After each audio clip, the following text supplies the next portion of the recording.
আসসালামু আলাইকুম। Tag question আপনি অনেক সহজে আনসার করতে পারবেন। শর্টকাট টেকনিক সহ সবকিছু নিয়ে আলোচনা করব। আপনি ভিডিওটা একটু শেয়ার করে দিবেন, প্লাস হচ্ছে আপনি একটু খাতায় লিখবেন। তাহলে হচ্ছে আপনি যে কোনো ধরনের সেন্টেন্স দেখে বুঝতে পারবেন এর সঠিক আনসারটা কি। ওকে, খেয়াল করেন। আমি একদম স্টেপ বাই স্টেপ সবকিছু বলতেছি।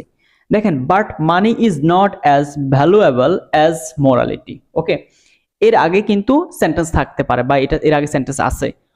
এখন দেখেন আপনি কি দেখে বুঝবেন এখানে আপনি কি বসাবেন।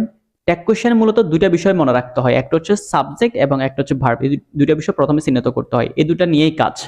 সো এখন এখানে দেখেন মানেটা হচ্ছে সাবজেক্ট, ইজটা হচ্ছে ভার্ব এবং পাশে হচ্ছে নট। ঠিক আছে, মনে রাখতে হবে এই সেন্টেন্সটা যদি নেগেটিভ বা নট থাকে তখন এখানে আপনি নট যুক্ত করা লাগবে না। তাহলে প্রথম কাজ হচ্ছে অক্সিলারি ভার্বকে এখানে নেওয়া। সো আমার এখানে ইজ আছে, সো আমি ইজটা নিয়েছি। এরপরে এই মানি এর পরিবর্তে আপনাকে প্রোনাউনটা ইউজ করতে হবে। মানি যেহেতু বস্তু তাহলে ইট, এবং লাস্ট হচ্ছে কোয়েশ্চেন মার্ক। ঠিক আছে, number 2, many people hanker after money. এখন এখানে দেখেন উপরের বাক্যে ছিল আমার অক্সিলারি ভার্ব, তাই আমি এখানে নিয়েছি। এখন এই বাক্যে খেয়াল করুন কোনো অক্সিলারি ভার্ব নাই। যদি অক্সিলারি ভার্ব না থাকে তাহলে প্রেজেন্ট টেন্সের ক্ষেত্রে ডু ডাজ নিতে হবে, ফার্স্ট টেন্সের ক্ষেত্রে ডিড নিতে হবে। এখন প্রেজেন্ট টেন্স এখানে দেখেন হ্যাঙ্কার প্রেজেন্ট টেন্স। ঠিক আছে, এই বাক্যটা হচ্ছে প্রেজেন্ট টেন্স। এখন যেহেতু প্রেজেন্ট টেন্স দেখতে পাচ্ছি এবং এখানে কোনো অ্যাস বা ইয়েস নাই, ডু এবং ডাস থেকে আমি নিব ডু। ঠিক আছে, এখানে আমি কি নিব, ডু নিব। তবে মাথায় রাখতে হবে যদি এখানে অ্যাস থাকতো তাহলে আমি ডাজ নিতাম, আর যদি এটা ফার্স্ট টেন্স হতো তাহলে হয়তো আমি ডিড নিতাম। ওকে, এখন হ্যাঙ্কারের জন্য ডু নিব। এখানে দেখেন কোনো নেগেটিভ কিছু নাই, নট নাই বা নেগেটিভ বোঝাচ্ছে না, তার মানে এখানে নট যুক্ত করতে হবে। তাহলে D O N apostrophe T, don't. ঠিক আছে, দেন এখানে প্রোনাউনটা নিতে হবে, যেহেতু মেনি মেনি পিপল, তো আমরা জানি অনেকজনকে বোঝানোর জন্য আমরা দেটা ইউজ করি। লাস্টে কোশ্চেন মার্ক অবশ্যই দিতে হবে। লেটস এবং লেটাস দ্বারা যদি শুরু হয় পুরো বাক্য আর পড়া লাগবে না, আপনি শ্যালোই মুখস্থ বসিয়ে দিবেন। ঠিক আছে, এই এখান থেকে কিন্তু একদম পরীক্ষাতে আসে, লেটস এবং লেটাস দেখলে শ্যালোই। ঠিক আছে, নন ক্যান সলভ দিস প্রবলেম। এখানে দেখেন প্রথমে নন দ্বারা শুরু হয়েছে, আপনাকে মনে রাখতে হবে no, no one, none, none of us, nothing, seldom, hardly, এগুলো যদি থাকে তাহলে এই পাশা নট যুক্ত করা লাগে না। তার কারণ কি, এটা এমনিতে নেগেটিভ আছে। তো এখন দেখেন ক্যান আছে মডেল অক্সিলারি, আমরা জানি shall, should, will, would, can, could, may, might, must, am, is are was আর এগুলো যখন থাকবে তখন এই পাশে জাস্ট সিম্পলি এগুলোকে বসাতে হয়। তো আমি ক্যানকে সোজাসুজি বসালাম। দেন এখানে নেগেটিভ যেহেতু তাই আমি কি করব না, আর কোনো নট যুক্ত করব না। সো এখানে নন বলতে যে কেউকে বোঝাচ্ছে, প্লুরাল, সো আমি দে এটা ইউজ করব। লাস্টে অবশ্যই কোশ্চেন মার্ক দিতে হবে, এখানে ভুলে আসে নাই। ঠিক আছে, কোশ্চেন মার্ক না দিলে কিন্তু টিচার মার্কস দিবেন। এভরিবডি হেটস হিম। এখন দেখেন এভরিবডি এর প্রোনাউন হিসেবে প্রথমে দে। ঠিক আছে, দে এটা ইউজ করব। এভরিবডি মানে বডি যুক্ত যে কোনো ওয়ার্ড থাকলে আপনি প্রথমে দে এটা ইউজ করবেন। দে বসানোর পর আপনার কাজ আছে।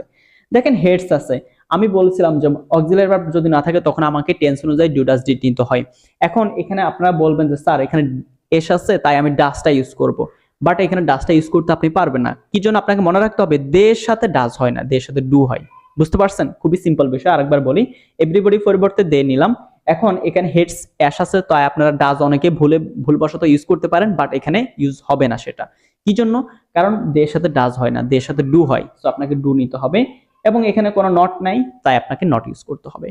ওকে, খুবই সিম্পল ভাবে বোঝাচ্ছি, আপনি এরপরে আপনার বই থেকে আরো প্র্যাকটিস করে নেবেন, তাহলে আপনি যে কোনো সেন্টেন্স একদম পরীক্ষাতে যে কোনো সেন্টেন্স পারবেন। Our examination is over, everybody is free now. Okay, এখন আগের মতো এভরিবডি পরিবর্তে দে, এবং যেহেতু ইজ আছে, ইজ তো দে সাথে হয় না, তার মানে প্লুরাল ফর্ম হিসেবে আমরা আর নিব। একদম সিম্পল কথা, লাস্টে কোশ্চেন মার্ক আসতে হবে। ওকে, আমার এখানে আসে নাই। He along with his friends will pay a visit to Sylhet. ঠিক আছে, এখানে দেখেন আমার ভার্বটা কি আছে, হি কিন্তু আমার ভার্বের অবস্থান উইল, তার মানে আমাকে নিতে হবে উইল তো নিতে হবে। এখন এখানে কথা হচ্ছে এটা কি নেগেটিভ বাক্য? নো, এটা নেগেটিভ বাক্য না, এখানে কোনো নট না বা নাথিং, সেলডম, হার্ডলি এগুলো কিছুই নেই। সো আমাকে উইলের সাথে নট যুক্ত করতে হবে। এখন উইলের সাথে উইল নট এভাবে হবে না, উইলের সাথে নট যুক্ত করতে হলে হবে won't, W O N apostrophe T, won't. এটা মুখস্থ রাখতে হবে, উইলের নেগেটিভ হচ্ছে ওন্ট। ঠিক আছে, এখন আমাকে দেখতে হবে এখানে আমি কি ইউজ করব। দেখেন হি অ্যালং উইথ হিজ ফ্রেন্ডস, অনেক জনকে বোঝাচ্ছে। শুধুমাত্র হি দেখে আবার অনেকে বুদ্ধি করে আপনি হি বসাবেন তাহলে কিন্তু মার্কস পাবেন না। এখানে অনেক জনকে বোঝাচ্ছে, সাবজেক্ট অনেকজন, প্লুরাল ফর্ম, তার মানে দেটা ইউজ করবেন। Okay, last question mark. We should never neglect them. Never আছে, নেভার, নো, নন এগুলা থাকলে এখানে আর নট যুক্ত করা লাগে না। এখন দেখেন should, shall, should, will, would, can, could, may, might, must এগুলো থাকলে যে কোনো একটা বসাতে হয়। ওকে, শুড আছে, শুড নিলাম। প্লুরাল ফর্ম উই আছে, উই নিব, আর কিছু করা লাগবে না, নট যুক্ত করা লাগবে না। খুবই সিম্পল, খুবই সিম্পল। এই কোশ্চেনগুলো বারবার আপনি দেখে আপনার বই থেকে আপনি যে কোনো সেন্টেন্স থেকে আপনি একটু প্র্যাকটিস করে নেন, পরীক্ষাতে আপনি ফুল মার্কস পাবেন ইনশাল্লাহ। সো ক্লাসটা কেমন লাগছে জানাবেন, এবং আপনি যদি আজকে নতুনভাবে দেখে থাকেন ক্লাসটা কেমন লাগছে সেটা একটু জানাবেন, প্লাস হচ্ছে আপনার জেলা কোনটা সেটা জানাবেন, তাহলে আমি বুঝতে পারবো আমার ভিডিওগুলো কোথায় কোথায় যাচ্ছে। আর অবশ্যই আপনার পরীক্ষাতে আপনি ভালো করতে হলে আপনাকে অনেক বেশি প্র্যাকটিস করতে হবে। আমার ক্লাস দেখে আপনি একটু বই খুলবেন, দেখবেন যে সবকিছু সহজ মনে হবে। সো আমি হচ্ছে ইফতেখার আহমেদ খালেদ, আমি পড়াশোনা করতেছি নোয়াখালী বিজ্ঞান ও প্রযুক্তি বিশ্ববিদ্যালয়। এরকম ইম্পর্টেন্ট ভিডিওগুলো দেখার জন্য এই পেজটির সাথে থাকবেন। এবং আমার যদি কোনো কোর্সে ভর্তি হতে আপনি ইচ্ছুক, আপনি যদি ভর্তি হতে চান, তাহলে আমার কমেন্ট সেকশনে দেওয়া নাম্বারে যোগাযোগ করে ভর্তি হতে পারবেন। So thank you so much, আসসালামু আলাইকুম।